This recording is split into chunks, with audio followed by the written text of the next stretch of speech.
time is here! Ugh!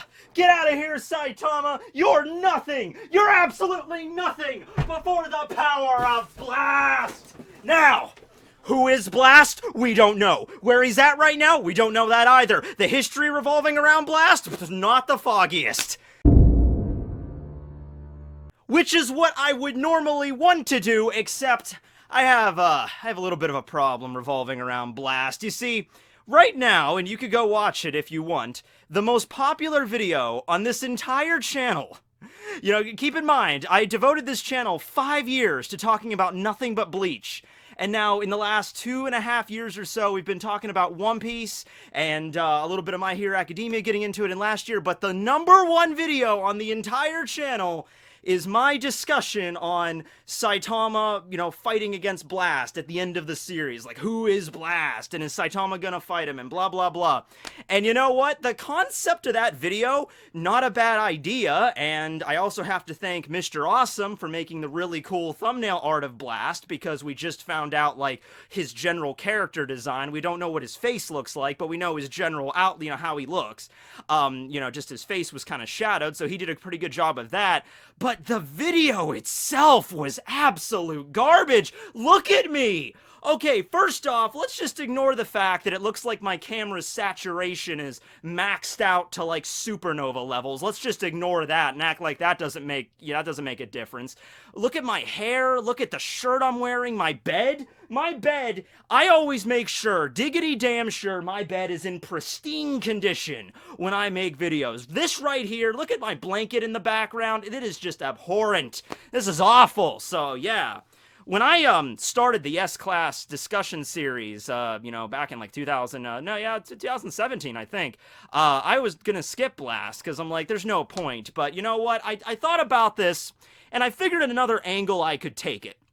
So when I made that first video, I threw out the possibility, if most of the video was just talking about how Blast was going to appear at some point, ridiculously strong hero, and Saitama was going to fight him, and that was going to be the first major challenge he had. Now, that's a very simplistic way of looking at it. I'm not saying it's you know, not going to happen, because that would be cool. I mean, if one was going to set up, like, a final challenge for Saitama, somebody that would actually be able to rival him, and we could see the maximum output of what he's capable of, and it isn't God, because keep in mind, God is also kind of a character in One Punch Man. So beyond that, Blast would be a good way of just like, alright, I set up this mysterious character, S rank 1, and that's the final challenge. However, you always have to keep in mind with Saitama, and it's really brought up mostly here in Volume 15, it's mentioned a lot throughout the series, you know, and it's the whole premise of Saitama's character, really. It's like, okay, if you have a character that's so ridiculously strong that he can one-shot any villain anytime he wants to, where's the interest in that? You know, why should we focus on the character if they're that just freak show strong? Well, one gets around this in two ways. Number one, a lot of times in the series, we're not focusing on Saitama. Like, where we're at right now in the Monster Association arc, we're not focusing a lot on Saitama, are we? You know, he shows up every now and then, but it's like, oh, hey, look, I remember that guy. You know, it's because it has such a wide and interesting, diverse, you know, supporting cast. You got the other S-Class heroes, you got Fubuki, you got Genos, you got, even the Monster Association that are interesting in their own right. You got Garo, of course. You got all these characters that, keep it fun. So, not to focus on Saitama, it's still a very interesting story. And the second angle they take with Saitama is, of course, oh, he feels so alienated from the rest of society that he doesn't have any, like, strength doesn't even matter to him anymore. You know, it's just like he feels just empty and devoid. And of course, this is brought up multiple times, but here in Volume 15, this is when it really gets hammered in. This is when, after he fights against Goketsu, and he's just walking through the town, and all the Monster Associates, they're all just destroyed around him, and he runs into King, and him and King have that heart-to-heart. And he's like, no, you don't understand, King, like, it's just all gone. Like, I don't have joy or happiness in, like, anything anymore. You know, it's not even a matter of just like, oh, I can't find anybody to rival my, you know, in fisticuffs or anything. It's just like, all the joy in my life is just removed. You know, do you understand what that is like? So let's take this from a different angle instead of just Blast showing up fighting Saitama and then Blast showing him, you know, oh, this is what a true fight is like, and then Saitama just being reinvigorated. I'm going to take this two angles, okay? And I referenced one of them in the first video, but I didn't really give it a lot of, I didn't get a lot of believability. But you know what? I think it could happen. So we're going to try to get time travel involved here now. This is the first idea. The first idea is that Blast is in fact Saitama. The two are one and the same. Now, the first reason that was just thrown out the window immediately is, for one thing, Blast was already an adult by the time, you know, Tatsumaki was 10 years old, and Saitama would have been even younger. And of course, at this point, Blast also had a full head of hair. So, I mean, there were some people throwing around the idea that Blast was Saitama's father, but I didn't really like that very much. But then I started throwing out the idea of time travel, and it's like, well, maybe at some point Saitama regrows his hair, and then he travels back in time, and he becomes the legendary hero known as Blast. And, you know, and at that point, Blast has a very different philosophy than Saitama does.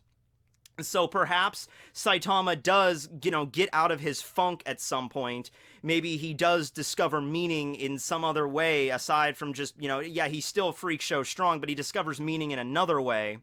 And then it's because of him overcoming that problem, he regrows his hair, has a different philosophy, and then you get time travel involved in one point. I mean, like, up until this point, it's never really been directly referenced, but we got space aliens, and we have all this other wacky stuff going on in One Punch Man, you know, and we got Dr. freaking Genus that invented, like, eternal youth syndrome, and he creates clones and everything. So, if they're gonna introduce time travel at some point in the story, I'd be game for it. I think it would fit perfectly well in sort of the sci-fi-esque nature of One Punch Man, so if you want to go time travel with it, fine.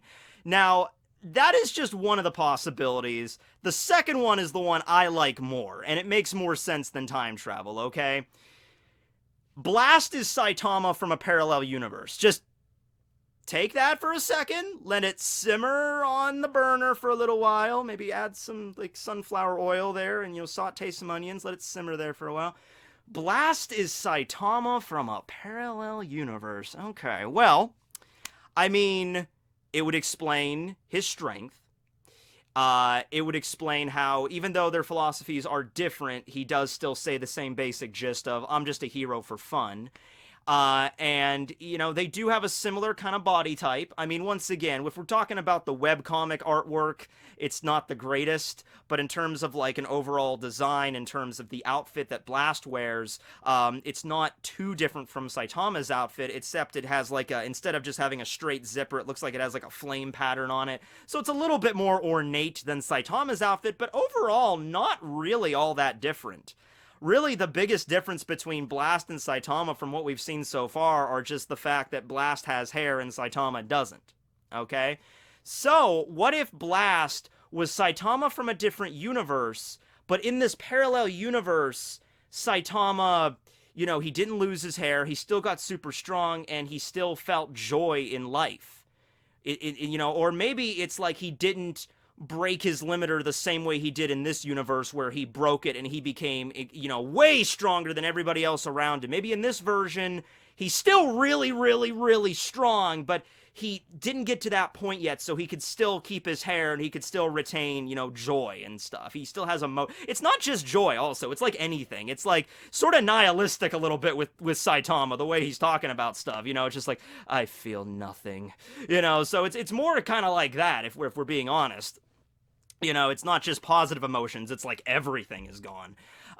So, if that's the situation, we don't have to worry about getting, you know, like, oh, it's Saitama, just loop back around or anything. Saitama could meet him, and if they have a chance to talk to one another, I know we would love them to fight, but let's say it's not that. Let's just say it's just they did talk to each other, and Blast explains to Saitama, you know, what he did differently in his universe, and Saitama's like, whoa, I never thought of it like that. And then he has a whole different outlook, and he betters himself because of a parallel version of himself. Something of that nature.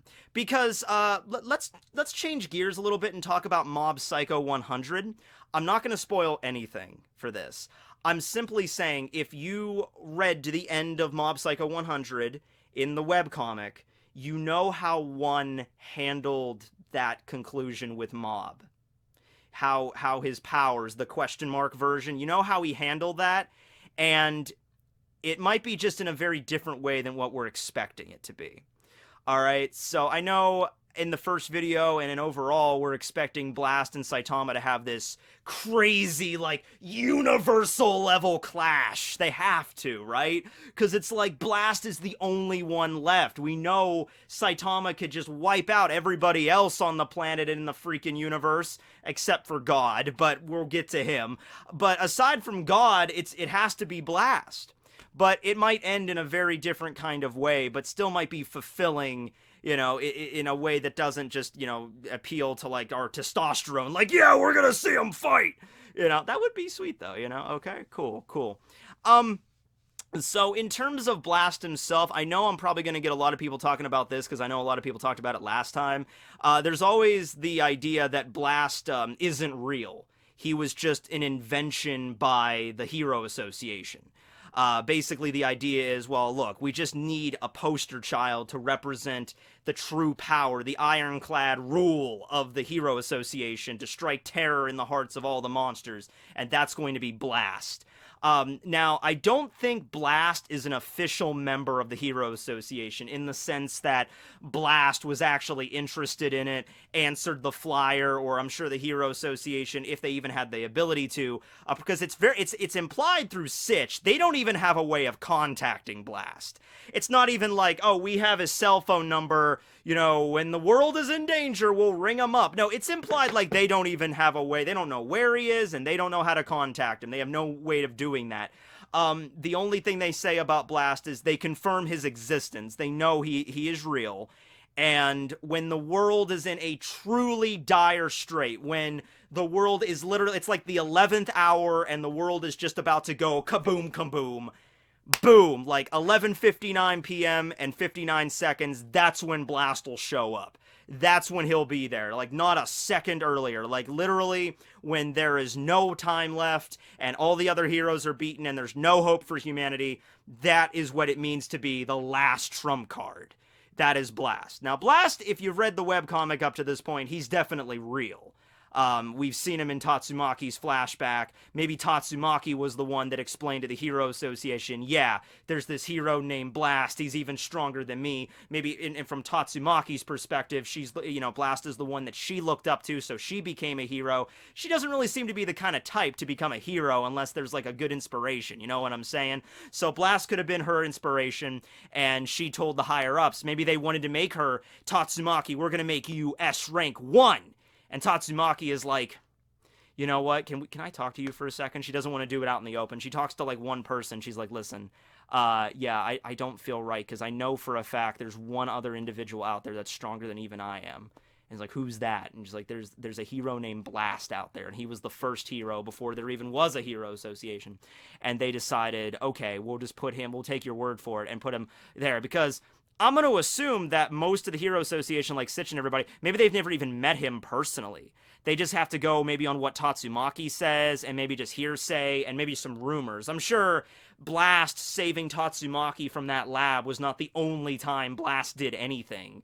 It's just that whenever he does show up, it's very few and far between. It might be years. He also had the run-in with, Elder Centipede. He also had the run-in with them, and by the way, I want to talk about that very briefly. When we're talking about Elder Centipede, it was mentioned like Blast severely wounded Elder Centipede, and then Elder Centipede came back and is like, I want revenge on Blast, and then you see Saitama come out of nowhere, and then serious punch, and then boom!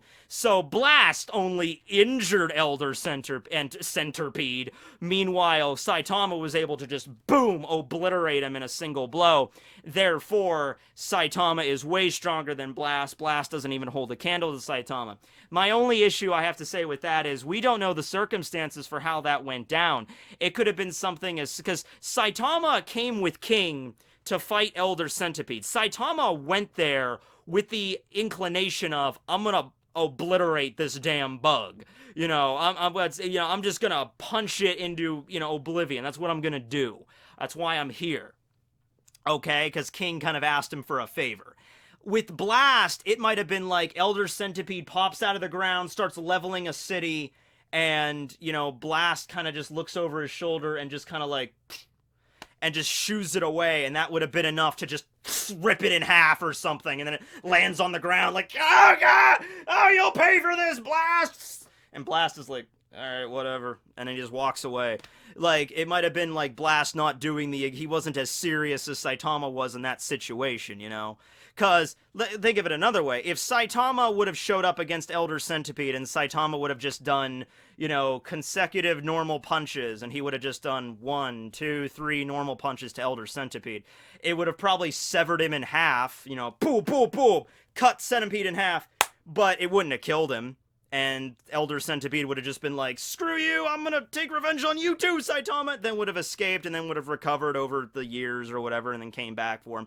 Might have been something like that with Blast. So I don't think just because Elder Centipede was wounded by Blast but straight up killed by Saitama, therefore Blast is therefore weaker than Saitama. I don't think that. So yeah, Blast has showed up every now and then, but probably the time in between his actions as a hero have probably been months, if not years.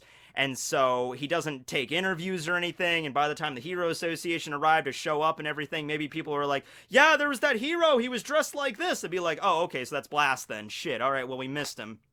Alright, well, I guess he did what he needed to do, so guess we can't be mad, right? I just wish we got his contact info, you know, whatever. So, Blast is definitely real, and the reason they keep that S-rank position open, S-rank 1, is because it's like most of the world just views him as this mysterious figure, and his power is known, even though he doesn't, you know, partake in meetings, and he doesn't do the media thing, and he's not on the websites, or he's not writing books like King is or anything. He's there, and his power is absolute. All right? There was, of course, earlier on in the series, there was the whole thing like, oh, Blast is the Hero Association trying to compensate for, like, trying to explain away Saitama, you know, and then we find out that's King, you know, King is who, you know, the Hero Association thinks Saitama is, basically. All the actions that Saitama committed, they just give to King as the accolade. So that's the situation with that, but it doesn't involve Blast at all. So, yeah. And also, you gotta keep in mind, the Hero Association, when they do those rankings, that doesn't just go by strength, it also goes by things like popularity as well. And the fact that Blast, though, I think Blast is unique. I think Blast is always going to have that S-rank 1. Even if he never shows up and people don't even really know that much about him, so you can't really say, you can say he's popular, but not in the same context as, like, King is popular, or Zombie Man is popular. Zombie Man is an undead regenerating detective. Alright, he's cool no matter how you dice it. There's action figures of Zombie Man. There are not action figures of Blast. Alright, the people do not know, like, they don't see him in the streets, right? So I think it's like Blast is the special exception. Regardless of, you know, popularity rankings or what the public views of him, he has to be S-rank 1. Because if he isn't, then, you know, we don't have that sort of, like, icon there. And I think the Monster Association, though, they were just smart enough, you know, Goro Goro and, you know, who's Psychos, figured out she was smart enough to be like, Blast is, you know, your trump card in a sense, but you don't control him. He's not gonna come just because you want him to come. So the Monster Association, like, we can do whatever we want, and Blast probably would never even show up. So that's what we're doing. Or rather, we're going to take you out, and then we're going to worry about Blast later, but don't act like you can hold Blast over us. All the other weak-ass monsters might view Blast as a threat, and, like, you can summon him whenever, like, you got the hotline, or you have the bat signal, you have the blast signal, or whatever. But, yeah, no. We know that you're not going to be able to do that, so we're just going to attack you and not worry about him until later. If he shows up, I mean, Psychos is also arrogant enough to think, like, probably, oh, even if he does show up, we can deal with him. We have the Monster King and all that crap. But, still, they're arrogant, but smart enough to know that they just can't summon him willy-nilly. The last thing I wanted to bring up before I head it out is there is also a theory regarding Bang and his brother Bomb, because it's sort of like an onomatopoeia, you know, like, bang! bomb, blast, like you would see in an old school comic book or something. So there's been a belief that, oh, maybe blast is related to bang and bomb in some way. I don't think that's the case. I mean, obviously bang and bomb are really old, you know, they're older dudes. You could always say blast is like their youngest sibling or something like that, and there's like a big age difference there. I don't really see it. I think it's just more of like one's very simplistic naming scheme. It's the same thing, like king is not an onomatopoeia, but it's a very simple, just king. I think one is just a fan of those like single, like short, really powerful words, like bang, bomb, blast. And blast is like one of the most epic names for a suit. Like, that's all you need. Like, that's all you need. It's not as good as Caped Baldy, but it's pretty damn solid. You know what I mean? So yeah, I don't think there's any relation to Bang and Bomb. I just feel like that's just one's naming scheme there. Alright, well, what do you guys think about Blast? I hope this video was a little bit better than the first one I did. It probably is, but at the same time, it probably will not even get close to 1 million views. But you know what? I think that's okay. I think that's okay. Hey, if nothing else, let me just tell you this about YouTube. Any aspiring YouTubers out there that are just getting started, let me tell you this. If you want a piece of advice from me, you know, make sure at least to do every video you can as presentable as possible. Alright, because you never know, like, what's going to take off. It could be a video that you could just be filming, like a vlog, and you don't think it has any merit whatsoever beyond that. But you never know. The internet's a strange beast. Odds are it's probably not going to go, you know, it's not going to go viral or anything, but you just never know. So make sure you dress at least presentable, and you clean up your room a little bit, and you get yourself a Saitama plushie and a Lord Boros pop figurine. That's how you do YouTube. Okay, maybe you could exclude those last few pointers, but the general premise is, you know, wherever you're going to film your videos, it may, you know, clean up a little bit beforehand. So that's why I always make my bed before every video. Have a great day, everybody. Blast!